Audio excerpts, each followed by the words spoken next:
Okay, Happy New Year. Okay, yes, I know we're a little bit past the new year, but we have some very exciting news to share. We have bought a house right behind us, right? And we are going to, we're about to go through the whole renovation process, right, Tommy? Oh yeah, it's gonna be a lot of fun. So what's so special about this is we are in Thomaston. And Tommy, tell everybody what's so special about the neighborhood. Well, the neighborhood is named Johnston Heights. Wait, Johnston. Johnston. Our last name. Johnston Heights, our last name.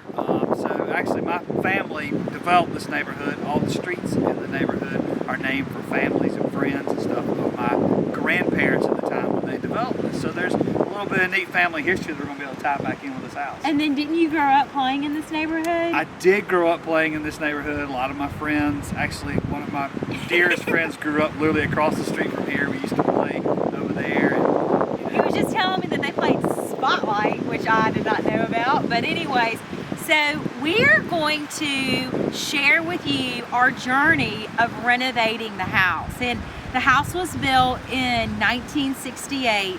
And we're just super excited about it, right? I think we're excited. I don't know, we're gonna see how well Still a little early to see if we're excited or not. I know one of us is excited. I'll let you guess who that is. I'm really excited about it because we have a massive garden that we're gonna be developing. We're gonna be sharing all of the behind the scenes of what happens on the inside, but also what happens on the outside. So stay tuned as we share with you our journey of our new house. Pray for me.